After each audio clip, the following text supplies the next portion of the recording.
This channel does not promote any violent, harmful, or illegal activities. All content provided by this channel is meant for an educational purpose only. হেমন্তের আমন্ত্রণে সারা শপথ গ্রহণ অনুষ্ঠানে থাকবেন মমতা। বৃহস্পতিবার রাঁচি যাবেন মমতা বন্দ্যোপাধ্যায়। দুপুর ৩টেয় দ্বিতীয়বারের জন্য ঝাড়খণ্ডের মুখ্যমন্ত্রী হিসাবে শপথ নেবেন হেমন্ত সোরেন। সেই অনুষ্ঠানে হেমন্তের পাশে দেখা যাবে মমতা বন্দ্যোপাধ্যায়কে।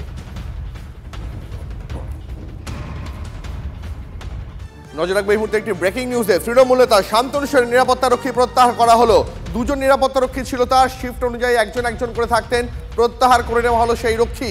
আরো বিস্তারিত জানাবেন সহকর্মী সায়ন্ত রয়েছেন। দেখো দীপ, যেটা জানা যাচ্ছে শান্তনু সেন আরজিকর ইস্যুতে যেভাবে মুখ খুলেছিলেন তারপর থেকে তিনি রীতিমতো দলের মধ্যে কোণঠাসা হয়ে উঠেছিলেন। এরপরই যেটা জানা যাচ্ছে গত বৃহস্পতিবার তার দুজন নিরাপত্তা রক্ষীকে পুলিশের তরফে ডেকে পাঠানো হয় এবং জানানো হয় বৈঠক রয়েছে, সেই মতো তারা যান এবং ঠিক তার পরের দিন শান্তনু সেনকে জানানো হয় পুলিশের তরফে যে তার যে দুজন নিরাপত্তা রক্ষী ছিল যেটা রাজ্য প্রশাসনের তরফে দেওয়া হয়েছিল তা প্রত্যাহার করে নেওয়া হলো। অর্থাৎ যে মনে করা হচ্ছে যে শান্তনু সেন যেহেতু আরজিকর ইস্যুতে দলের বিরুদ্ধে নয় প্রশাসনের বিরুদ্ধে গিয়ে এটাই আমার প্রশ্ন ছিল যে শান্তনু সেন দলের রোষানলে পড়লেন কেন? তিনি কি আরজিকর নিয়ে এর আগে সরব হয়েছিলেন তাই? যেমন গতকাল আমরা দেখলাম সুখেন্দু শেখরের ক্ষেত্রে হয়েছে। একই রকম ভাবে সুখেন্দু শেখর রায় যেভাবে মুখ খুলে তাকে কার্য সমিতির সদস্য থেকে বাদ দেওয়া হয়েছে, তেমনই শান্তনু সেনকে কিন্তু প্রথমে মুখপাত্র থেকে সরিয়ে দেওয়া হয়।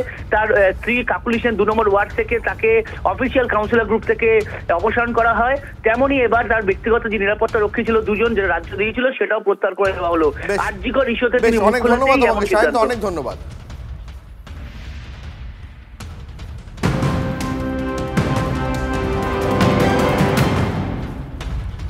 পার্থর পর প্রাথমিক মামলায় কালীঘাটের কাকুকে হেফাজতে চায় সিবিআই। সুজয় কৃষ্ণ ভদ্রের প্রোটেকশন ওয়ারেন্ট চেয়ে আবেদন সিবিআই এর। আরো বিস্তারিত জানাবেন সহকর্মী সুজয় পাল রয়েছেন ফোনে। সুজয়। দীপ, একদিকে সুজয় কৃষ্ণ ভদ্র ওরফে কালীঘাটের কাকু এবং অন্যদিকে আরেক তৃণমূল যুব নেতা শান্তনু বন্দ্যোপাধ্যায়, দুজনকেই সিবিআই এবার প্রাথমিক নিয়োগ দুর্নীতি মামলায় হেফাজতে চাইছে এবং দুজনের ক্ষেত্রেই গতকাল বিশেষ ইডি আদালতে আবেদন করে সিবিআই যে তারা এই মামলায় অর্থাৎ প্রাথমিকের মামলায় হেফাজতে চাইছে এবং সেই মর্মে আদালত তাদের প্রোটেকশন ওয়ারেন্টের অনুমতি দিয়েছে এবং আজকেই দুজনকে আদালতে তোলা হবে, তারপরেই সিবিআই তাদেরকে নিজেদের হেফাজতে চাইবে। এবং অন্যদিকে তুমি জানো যে শান্তনু বন্দ্যোপাধ্যায়কে কলকাতা হাইকোর্ট কিছু সময় আগেই তাদের নির্দেশে জামিন দিয়েছে, অর্থাৎ ইডির যে মামলা সেই মামলায় জামিন দিয়েছে। ফলে শান্তনু বন্দ্যোপাধ্যায়ের ক্ষেত্রে কিন্তু তার একটি মামলায় জামিন পেলেও অন্য মামলায় তাকে আবার হেফাজতে থাকতে হবে সিবিআই হেফাজতে। ফলে শান্তনুর ক্ষেত্রে কিন্তু জেল মুক্তি আপাতত সম্ভাবনা নেই, তেমনটাই সূত্র মারফত জানা যাচ্ছে। এবং দুজনকেই আজকে আদালতে তোলার পর অর্থাৎ বিশেষ ইডি আদালতে তোলার পর সেখানে কি শুনানি হয় এবং পরবর্তীতে দুজনের ক্ষেত্রেই নিজেদের হেফাজতে চায় এবং নির্দিষ্ট কোন গ্রাউন্ড দেখিয়ে তারা সিবিআই তাদেরকে নিজেদের হেফাজতে চায়। তার কারণ তুমি জানো সিবিআই এবং ইডি দীর্ঘদিন ধরেই তারা প্রাথমিক নিয়োগ দুর্নীতি মামলা তদন্ত করছে। একেবারে সুজয়, অনেক ধন্যবাদ তোমাকে, অনেক ধন্যবাদ। নিয়োগ দুর্নীতি মামলায় জামিন পেলেন শান্তনু বন্দ্যোপাধ্যায়। ইডির মামলায় জামিন পেলেন অন্যতম অভিযুক্ত শান্তনু। জামিন মঞ্জুর করলেন বিচারপতি শুভ্রা ঘোষ। 10 লক্ষ টাকার বন্ডে কুন্তল ঘোষ ঘনিষ্ঠ জামিন মঞ্জুর করা হলো। আরো বিস্তারিত জানাবেন হাইকোর্ট থেকে সহকর্মী শ্রাবন্তী সাহা রয়েছেন আমাদের সঙ্গে। শ্রাবন্তী,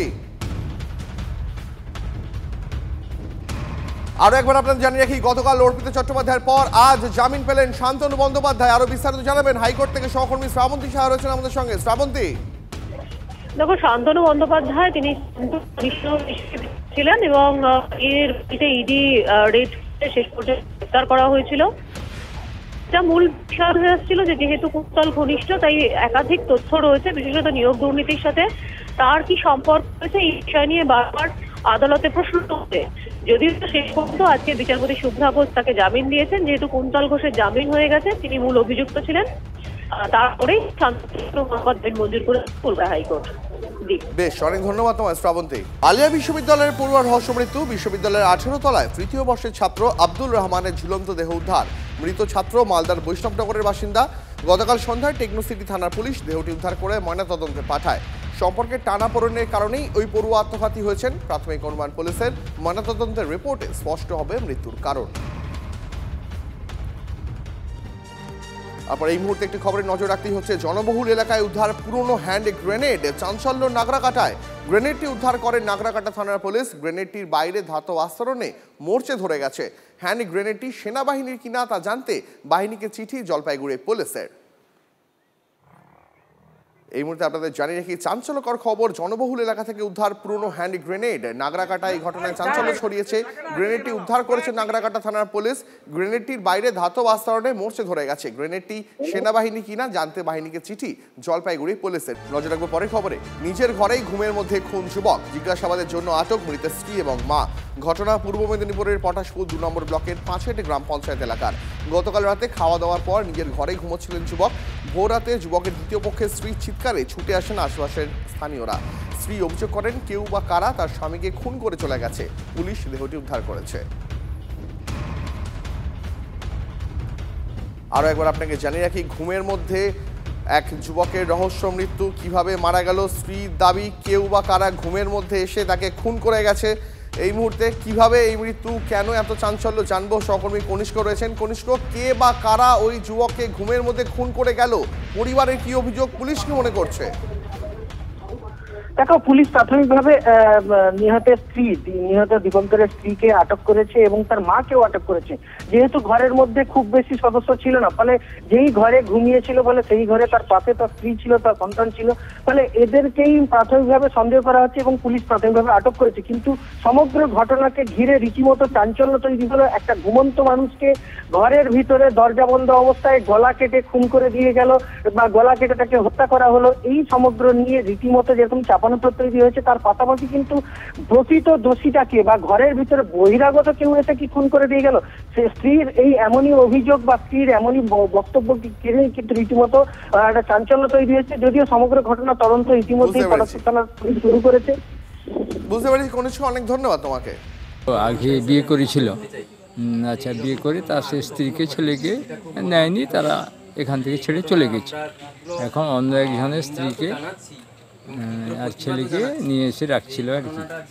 সম্ভবত এই ঘটনা তারই কাজ বলেই মনে করা হচ্ছে। সবাই তো বলছে যে 2-2:30 নাগাদ আর কি এরকম হবে আর কি।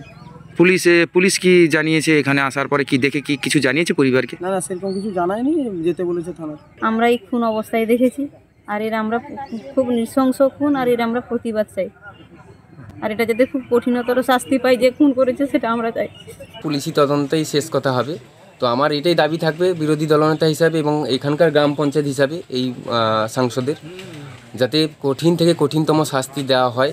অত্যন্ত নিন্দনীয় ঘটনা, বা এটা আমরা কেউই আশা করিনি। খুব জঘন্য ঘটনা। তো অবশ্যই পুলিশের তদন্ত আমি যাতে সঠিকভাবে করে এবং যতটা তাড়াতাড়ি সম্ভব করা যায় তার জন্যই আমরা অনুরোধ করব। রাতে ফুটপাত দখলমুক্ত করতে পুলিশি অভিযান। ঘাটাল পাঁশকুড়ার রাজ্য সড়কে ফুটপাত দখল করে দোকান করার অভিযোগ, যা জেরে দাসপুর, বকুলতলা, পীরতলা এলাকায় যানজট লেগেই থাকে। বারবার দুর্ঘটনা ঘটে বলেও অভিযোগ। গোটা ঘটনায় নড়ে চড়ে বসল পুলিশ প্রশাসন। রাতেই ফুটপাত দখলমুক্ত করতে অভিযান চালালো দাসপুর থানার পুলিশ। মানুষ চলাচলের জন্য ফুটপাত, এটা যদি দখলমুক্ত হয় খুব মানুষের খুব উপকার। নজর রাখবো আবহাওয়ার খবরে। আরও কিছুটা কমলো সর্বনিম্ন তাপমাত্রা। আজ কলকাতার সর্বনিম্ন তাপমাত্রা 17.2 ডিগ্রি সেলসিয়াস। তবে সপ্তাহান্তে উপকূলে হালকা বৃষ্টির পূর্বাভাস। পূর্ব মেদিনীপুর, দক্ষিণ 24 পরগনায় বিক্ষিপ্ত বৃষ্টি হতে পারে। গোটা দক্ষিণবঙ্গে কিছুটা বাড়বে সর্বনিম্ন তাপমাত্রা। বঙ্গোপসাগরে শক্তি বাড়াচ্ছে গভীর নিম্নচাপ। এই নিম্নচাপের সরাসরি প্রভাব অবশ্য পড়বে না বাংলায়। শ্রীলঙ্কা, তামিলনাড়ু উপকূলের দিকে এগিয়ে যাবে নিম্নচাপ।